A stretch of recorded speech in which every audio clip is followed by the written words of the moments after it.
माघ की शिवरात्रि और फाल्गुन की शिवरात्रि, ये दोनों शिवरात्रि भव्यता के रूप में मनाई जाती है।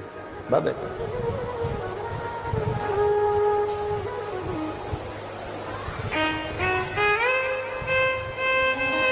दुनिया के लोग कहते हैं कि शिवरात्रि के दिन भगवान शंकर की पार्वती जी के साथ शादी हुई। ये दुनिया के लोग कहते हैं। पर यदि जिसने शिव पुराण की कथा अगर अच्छे से सुनी हो और पढ़ी हो,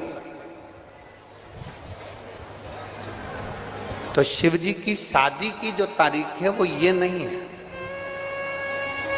हमने पहले भी उसका वर्णन किया। भगवान देवाधिदेव महादेव के विवाह की जो तारीख है वो बैसाख शुक्ल पंचमी, शुक्ल पक्ष के बैसाख के महीने में जो पंचमी पड़ती है उस दिन भगवान शंकर और पार्वती जी का विवाह हुआ था। ये जो शिवरात्रि है ये विवाह की रात्रि नहीं है। ये शिवरात्रि ब्रह्मा और भगवान विष्णु ने भगवान शंकर को पहचानने के लिए पृथ्वी पर भगवान शंकर के प्रथम शिवलिंग को प्रकट करा था। तो ये शंकर जी के जन्म की शिवरात्रि है, प्रागट्य की शिवरात्रि।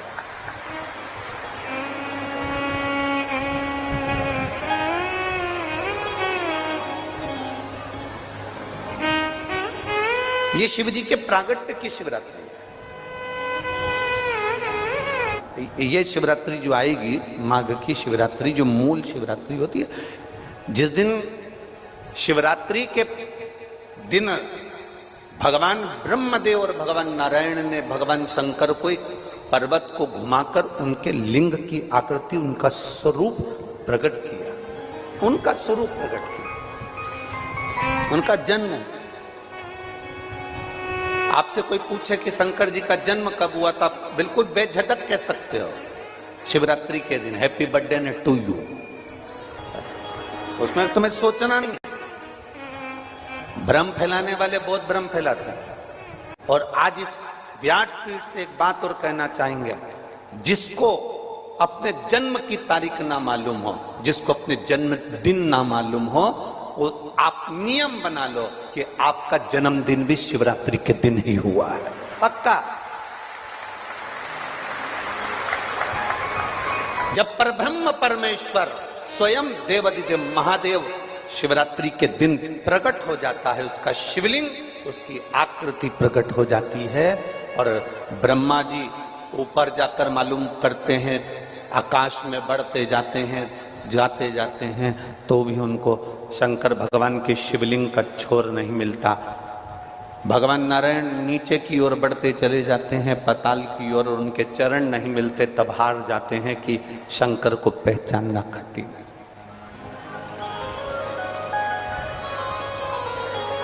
शिव को पहचानना, शिव को जानना कठिन है, बहुत कठिन।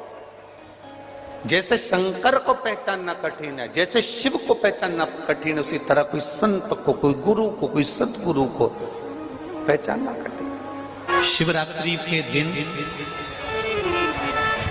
जो बड़ी शिवरात्रि होती है,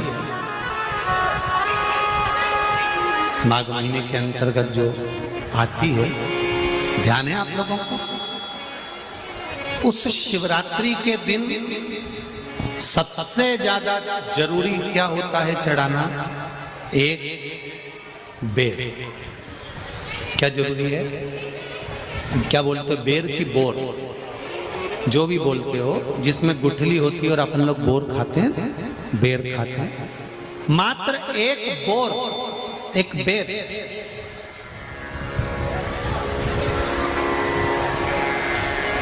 महाशिवरात्रि के दिन समर्पित किया जाता है। क्यों करते हैं? कि घर में जितने सदस्य रह रहे हैं उतने सदस्य को जिंदगी में कभी कोई ऐसी बीमारी ना हो और हमारे घर में रहने वाले सदस्य की अकाल मौत ना हो, उसके लिए मात्र एक बेलपत्र की जगह एक बेर भी समर्पित कर देते हैं तो अकाल मृत्यु टल जाती है, अकाल मौत टल जाती है।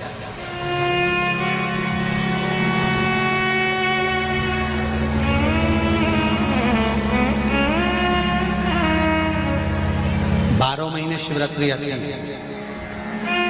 जिसको 12 मासिक शिवरात्रि कहते हैं।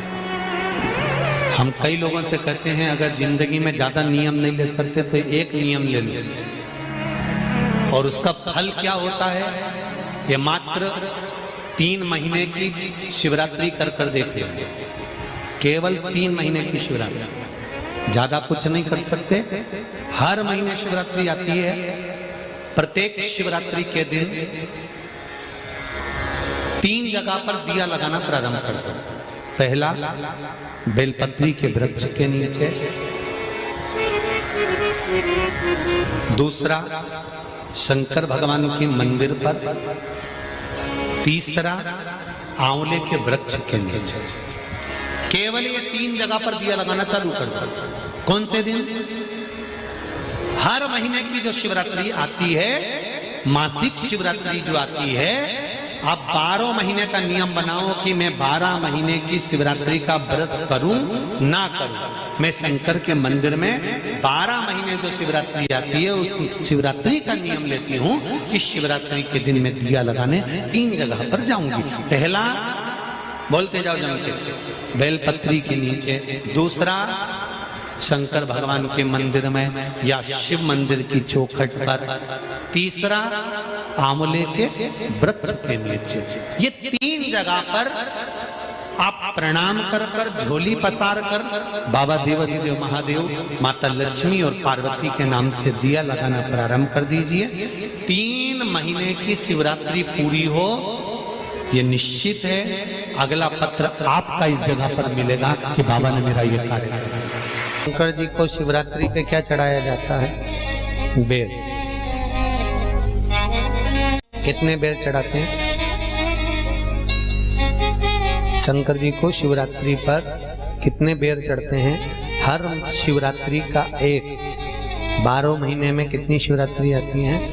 12 बेर शिव जी को समर्पित होते हैं शिवरात्रि के दिन। काय के लिए चढ़ाए जाते हैं? एक एक बेर का क्रम है। पहला बेर शंकर जी को जब चढ़ाते हैं तो वो वंश की वृद्धि करता है। दूसरे नंबर का बेर जब चढ़ाते हैं वो संपदा प्रदान करता है। तीसरे नंबर का बेर चढ़ाते हैं वो बच्चों को बुद्धि प्रदान करता है। चौथे नंबर का बेर जब शिव जी को समर्पित करा जाता है शिवरात्रि के दिन, वो घर में से रोग धोक बीमारी को हटाता है। 5वें नंबर का जो बेर शिव जी को समर्पित करा जाता है वो हमको रोगों से मुक्त करता है। 6ठे नंबर का बेर अटके हुए काम को बनाता है। 7वें नंबर का बेर हमारे कोई कार्य नहीं हो रहे उन कार्यों को सफलता की ओर ले जाता है। 8वें नंबर का बेर हमारे घर में कुछ खुशियां लेकर आता है। 9वें नंबर का बेर हमारे घर में वैभव को प्रदान करता है। 10वें नंबर का बेर हमारे घर में संपदा देता है। 11वें नंबर का बेर व्यक्ति को एकादशी के फल के बराबर पुण्य प्रदान करता है। और 12वें नंबर का बेर व्यक्ति के जीवन को सौभाग्यमय बनाता है, नारी को अखंड सौभाग्य प्रदान करता है। 12 महीने शिवरात्रि आती है। हर महीने का एक बेर, एक शिवरात्रि का एक बेर भगवान शंकर को 12 महीने का इकट्ठा कर कर एक मूल शिवरात्रि के दिन शिव को समर्पित करना चाहिए। जीव को अखंड सुख की अनुभूति होती है, अखंड सुख। शिवरात्रि का प्रसंग कहता है अपने मन की अभिलाषा रखकर तुम्हें जो चाहिए, एक काली मिर्ची और तिल्ली के, काली तिल्ली के 7 दाने। एक काली मिर्ची और तिल्ली के, काली तिल्ली के कितने दाने?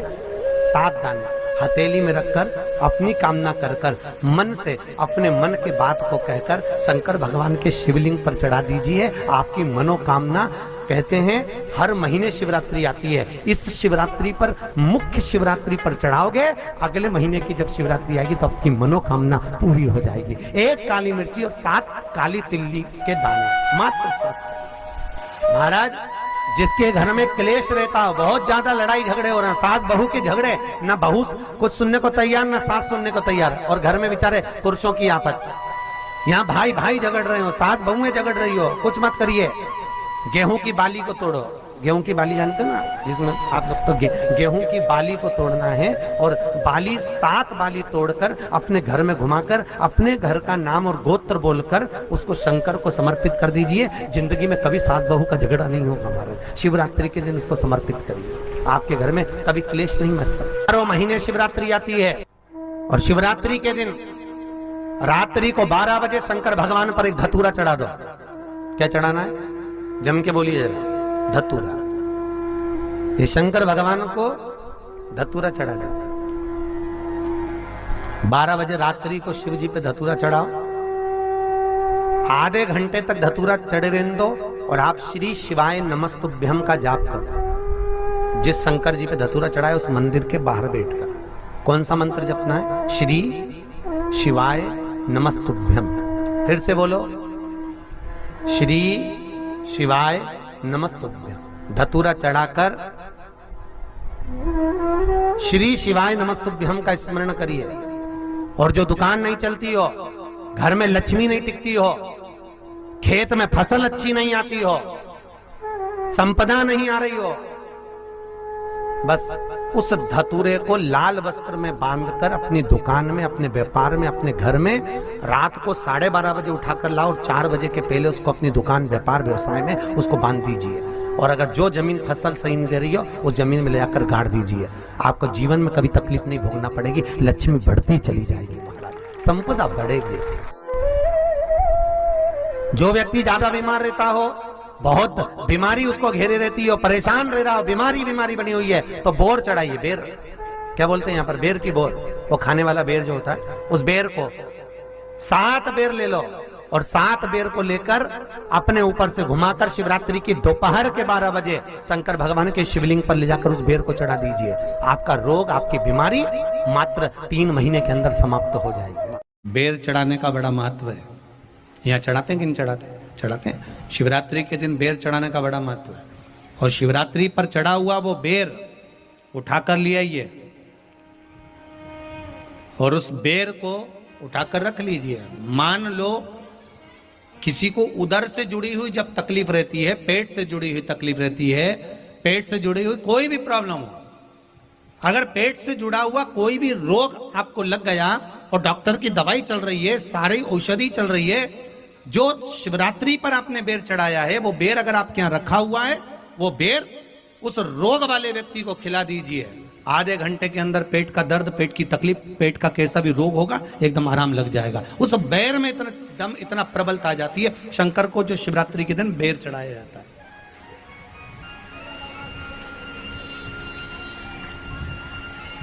भगवान शिव पर समर्पित हुआ वो बेर का इतना महत्व महाराज। और जो देवता को उठाने के लिए बोर समर्पित करा जाता है, बेर भाजी आंवला उठो देव सांवरा, उसमें शंकर जी का भाव है, क्योंकि शिव जी का दर्शन भगवान नारायण उठते से करना चाहते हैं। सबसे पहले नेत्र खोले और मेरा शिव का दर्शन हुआ। बेर का भाव ही शिव का दर्शन का भाव।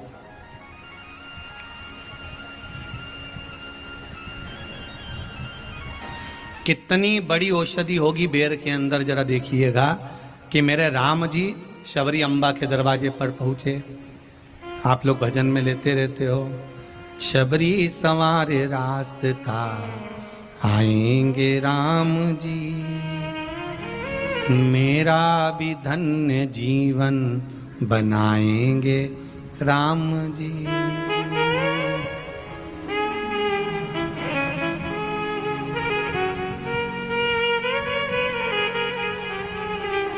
और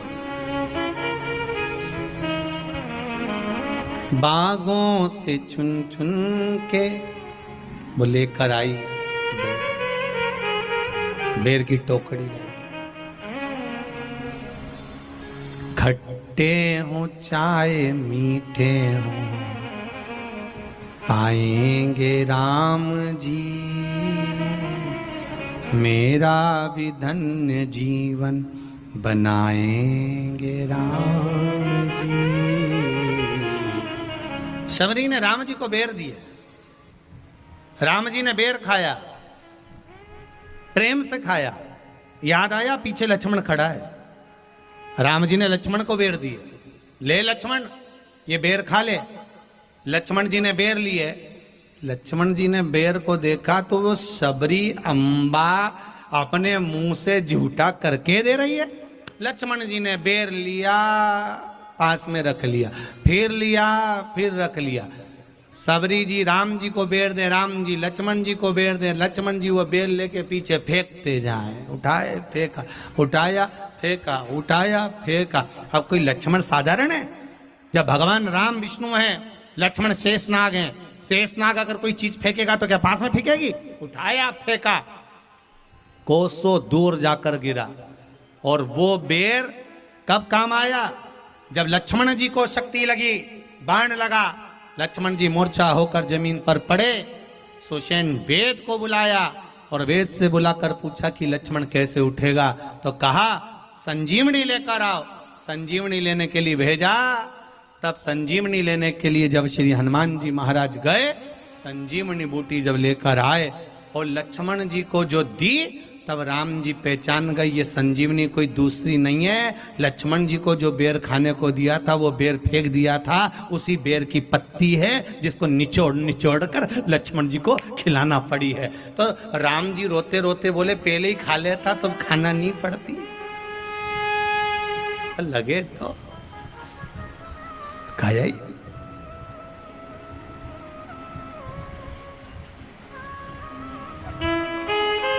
यहां तो सीधी सीधी बात है ना।